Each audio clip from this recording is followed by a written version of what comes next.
A very good evening to you all. फिर से आपका मेरे क्लास में स्वागत है। आज हम लोग नव यथार्थवाद को पढ़ेंगे। जो ये नव यथार्थवाद है, इसे ये क्या है कि परंपरागत यथार्थवाद से बिल्कुल भी अलग है। जो परंपरागत यथार्थवाद था, जो पहले केवल यथार्थवाद था, उसका एकमात्र केंद्र बिंदु यह था कि अंतर्राष्ट्रीय राजनीति केवल शक्ति के लिए संघर्ष है। जो कि मार्गेंथ्यू कहते हैं कि जो अंतर्राष्ट्रीय राजनीति है वो मात्र शक्ति के लिए संघर्ष है तथा तथा यह तथ्य मानव स्वभाव की दृढ़ एवं स्थायी विशेषताओं पर आधारित है। यह समस्त अंतर्राष्ट्रीय राजनीति की व्याख्या राष्ट्रीय शक्ति, राष्ट्रीय हित के आधार पर करता है तथा अन्य तत्वों जैसे न्याय, कानून व्यवस्था आदि को नाम मात्र का भी महत्व देने का समर्थन नहीं करता। इसकी जो स्टार्टिंग थी यथार्थवाद की 1940 से 1980 के समय में ज़्यादा लोकप्रिय थी, लेकिन जो नव यथार्थवाद है इसको जो लोकप्रियता मिली थी वो 1980 के दशक में प्राप्त हुई। लेकिन इस बात को ये स्वीकार करता है कि शक्ति का तत्व अंतर्राष्ट्रीय राजनीति का केंद्र बिंदु है, लेकिन इसके साथ ही साथ यह कुछ अन्य तत्वों जैसे कि अंतर्राष्ट्रीय व्यवस्था की संरचनाओं को भी महत्व देता है। ये जो अंतर्राष्ट्रीय व्यवस्था की संरचनाएं हैं वो क्या हो सकती हैं, जैसे कि सबसे पहले हम एक देश देखेंगे, फिर उस देश में अन्य व्यवस्थाएं होंगी उसको देखेंगे। जैसे कि आपका एक कॉलेज होता है, वो एक संरचना है, उसमें सारे काम करने वाले कर्ता होते हैं जो कि टीचर हैं और सारे स्टाफ हैं, तो वो कर्ता होते हैं। संरचना जो मेन है, जो मुख्य होता है, जो ब्रांच, वो संरचना उसे कहते हैं। ठीक है।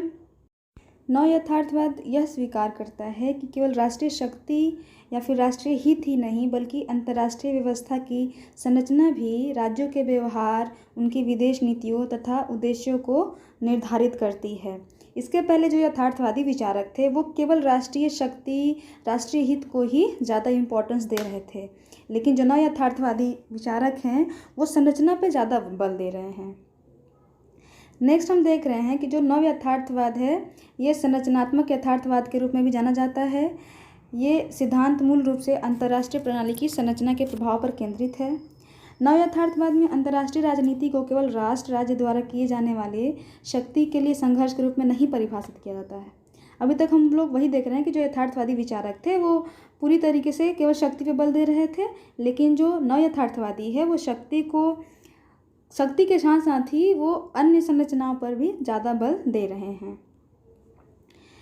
नेक्स्ट देख रहे हैं कि जो कर्ता है, कर्ता मतलब कि जो राज्य जो संरचना के अंतर्गत काम कर रहे हैं वो कम महत्वपूर्ण है, क्योंकि जो संरचना है, जो मेन बॉडी है, वो क्या कर रही है कि कर्ता जो है, जो भी काम करने वाला व्यक्ति है या फिर जो व्यवस्था है, उसको पूरी तरीके से कंट्रोल कर रही है। अब देखते हैं कि इसमें अराजक संरचना है। ये जो संरचनाएं हैं वो अराजक हैं। अराजक मतलब जिस पे किसी का भी नियंत्रण नहीं होता है। उसके बाद हम देखते हैं सुरक्षा की दुविधा, जिसमें कि प्रत्येक राष्ट्र द्वारा अपनी क्षमताओं में वृद्धि करने का प्रयास किया जाता है, और ये जो क्षमताएं बढ़ती हैं इससे प्रत्येक राष्ट्र में क्या होता है, तनाव बढ़ती है, और फिर जब तनाव बढ़ जाएगा तो फिर सुरक्षा में सभी को कमी महसूस होगा, तो उसको ही सुरक्षा दुविधा कहते हैं। फिर इसके कारण ही शक्ति संतुलन की व्यवस्था उत्पन्न होती है, क्योंकि अब जितने भी देश हैं वो एक दूसरे से कंपैरिजन करने लगते हैं कि हमारे पास कम पावर है, और उस पावर को बढ़ाने के चक्कर में शक्ति के संतुलन में क्या होता है कि सबके पास पावर बढ़ते जाते हैं और तनाव पूरे टाइम बढ़ता जाता है। अब हम ये जो नव यथार्थवाद है इसकी मुख्य धारणा को देखेंगे, तो इसमें जो अंतर्राष्ट्रीय प्रणाली है इसमें केवल राष्ट्र ही करता है। जो काम करने वाला प्रणाली है वो राष्ट्र है। राष्ट्र अंतर्राष्ट्रीय अराजकता की प्रणाली में अस्तित्व में रहते हैं और कार्य करते हैं। प्रणाली की संरचनाकर्ताओं के व्यवहार के प्रमुख निर्धारक हैं। जो इसकी संरचना होगी, जो स्ट्रक्चर, जो मेन बॉडी है, वही सारे राष्ट्र को ऑर्डर देगा काम करने के लिए। फिर राष्ट्र स्वार्थी और अराजक हैं तथा प्रतियोगी प्रणाली उन्हें सहयोगी व्यवहार की बजाय स्वयं सहायता और बचाव की ओर ढकेल देते हैं। जो ये राष्ट्र हैं ये क्या हैं, सेल्फिश हैं, और ये चाहते हैं कि इनके ऊपर किसी का भी कंट्रोल नहीं हो, या फिर होता ही नहीं है कंट्रोल। और ये प्रतियोगिता में क्या होता है कि ये लोग खुद की सहायता करने में लगे रहते हैं और अपनी बचाव के चक्कर में ज़्यादा से ज़्यादा पावर इकट्ठा करते जाते हैं। जो राष्ट्र है वो बौद्धिक करता है, उसके पास बहुत ज़्यादा नॉलेज है, वो ऐसी नीतियाँ बनाएंगे जिनसे उनका लाभ बहुत ज़्यादा हो और कम से कम नुकसान हो। एक राष्ट्र दूसरे राष्ट्र को संभावित दुश्मन और अपनी राष्ट्रीय सुरक्षा के लिए खतरे के रूप में देखता है। यही डर एक सुरक्षा दुविधा पैदा करता है। आगे देखते हैं कि ये जो संरचनात्मक यथार्थवाद है वो दो भागों में बटा हुआ है। एक है डिफेंसिव रियलिज्म और एक है ऑफेंसिव रियलिज्म।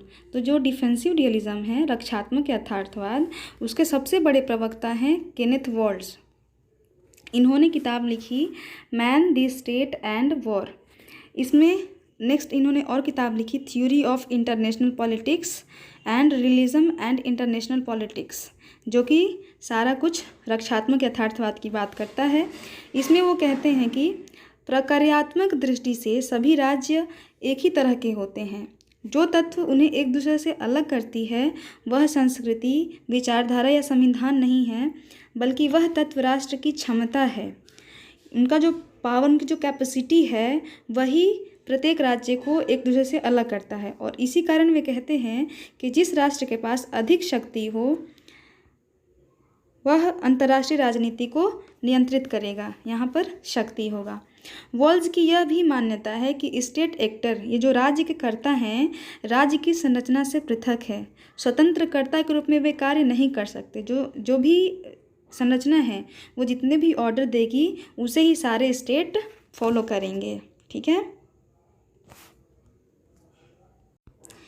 आगे केनेथ वॉल्ट्ज कहते हैं कि व्यवस्था सिद्धांत का प्रयोग करते हुए संरचनात्मक यथार्थवाद को विकसित किया जा सकता है। उनका कहना है कि अंतर्राष्ट्रीय राजनीति की व्याख्या करने के लिए व्यवस्था से शुरू करके व्यक्तिगत कर्ताओं तक आना चाहिए, अर्थात कि संरचना से शुरू करके ही हम कर्ता तक आ सकते हैं, ना कि कर्ता से संरचना की ओर जाएंगे, क्योंकि इसमें जो संरचना है वो पूरी तरीके से इम्पोर्टेंट है।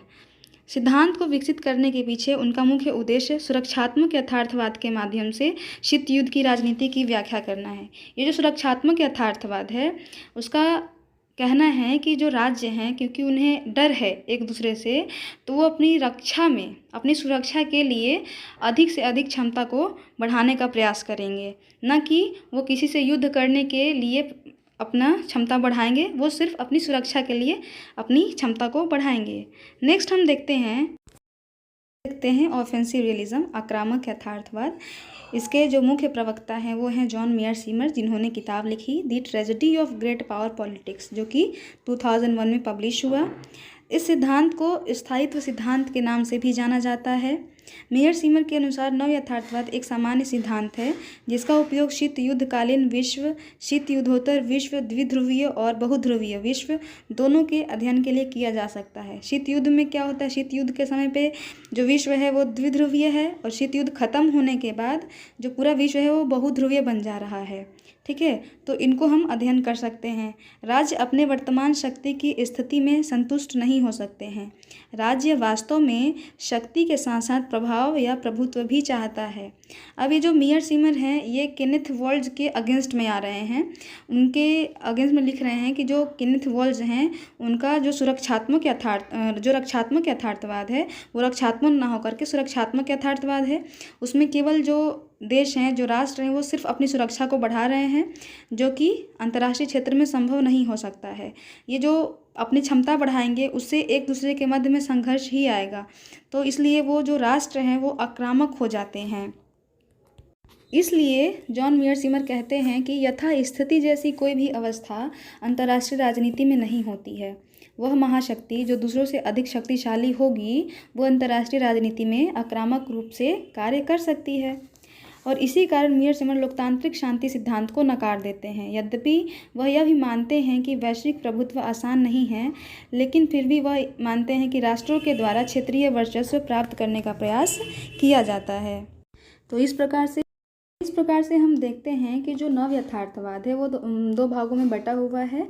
एक है रक्षात्मक यथार्थवाद और दूसरा है आक्रामक यथार्थवाद। ये दोनों संरचनात्मक यथार्थवाद के पार्ट होते हैं। तो नव यथार्थवाद ने अंतर्राष्ट्रीय राजनीति के अध्ययन को एक मनोवैज्ञानिक व्याख्या प्रदान की। इसने शीत युद्ध काल और बदलते हुए वैश्विक राजनीतिक वातावरण की ठोस व्याख्या प्रस्तुत की और अंतर्राष्ट्रीय राजनीति को एक विशिष्ट अकादमिक क्षेत्र के रूप में आगे किया। नव यथार्थवाद मानता है कि जो अंतर्राष्ट्रीय क्षेत्र है उसमें शक्ति के साथ साथ हम संरचना को भी व्यवहार में ला सकते हैं और उसका अध्ययन कर सकते हैं। तो इस प्रकार से आपका नव यथार्थवाद ख़त्म होता है। आपको क्लास समझ में आई होगी तो चैनल को सब्सक्राइब करिए, लाइक करिए, शेयर करिए। Thank you so much.